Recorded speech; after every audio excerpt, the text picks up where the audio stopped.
know that reducing policy restraint too quickly could hinder progress on inflation. At the same time, reducing policy restraint too slowly could unduly weaken economic activity and employment. We're moving policy over time to a more normal setting, but the path for getting there is not preset. In considering additional adjustments to the target range for the federal funds rate, we will carefully assess incoming data, the evolving outlook, and the balance of risks. The economy is not sending any signals that we need to be in a hurry to lower rates. The strength we're currently seeing in the economy gives us the ability to approach our decisions carefully. That was Fed Chair Jerome Powell at a Dallas event. Good morning, viewers. Welcome to ST Money's Morning News, your weekday business news channel. It is Friday morning, November 15, 2024, and I'm your host, Sunil Thakker of Sunny Talks Money. Let's roll.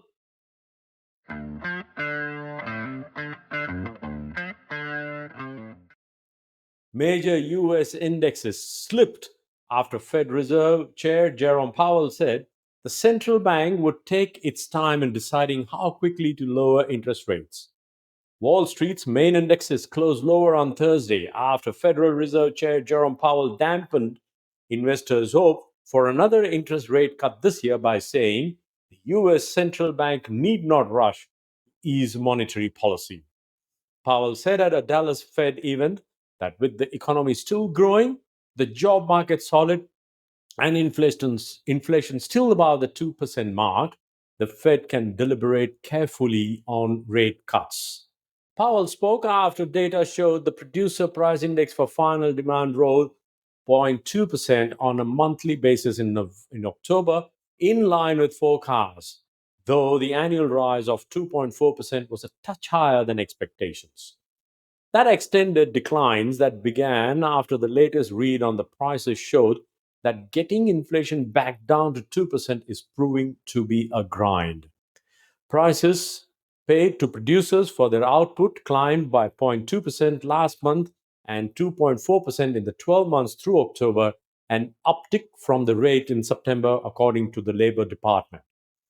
Jobless claims dropped 4,000 to a seasonal adjusted 217,000 for the week ended November 9, lower than forecast. Adam Hetz, global head of multi-asset at Janus Henderson Investors, said, "The comments from Powell put more cold water on what used to be a very optimistic outlook on the path for rate cuts. However, we can't take for granted that inflation and labor are in balance. So this is an encouraging message on the economy," he said. As of close on Thursday, the Dow Jones Industrial Average fell 207 points, or 0.47%, to 43,750. The S&P 500 lost 36 points, or 0.6%, at 5,949. And the Nasdaq Composite dropped 123 points, or 0.64%, to 19,107. Among the S&P's 500, 11 major industry sectors. Industrials was the biggest decliner, losing 1.7% on the day, with some of its biggest drags from defense companies, which had rallied sharply in the days after the election. RTX Corporation was the defense sector's biggest weight on Thursday, ending down 3.9% after falling to its lowest level since September 19. General Dynamics was also a big drag, ending down 6.9% after hitting its lowest level since October 31.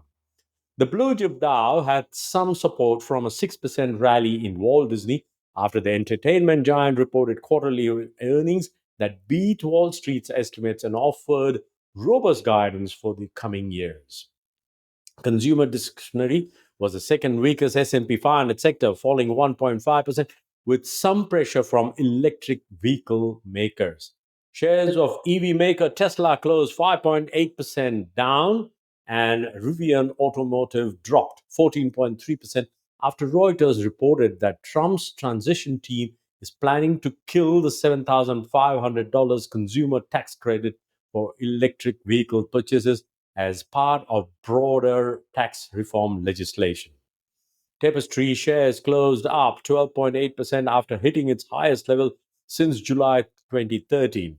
The Coach parent said it was terminating its $8.5 billion deal for Capri Holdings after the deal was blocked by U.S. judge. Capri's shares rose 4.4%. Shares of Pfizer and Moderna slipped after investors learned that President-elect Trump is planning to nominate vaccine skeptic Robert F. Kennedy Jr. to serve as Health and Human Services Secretary.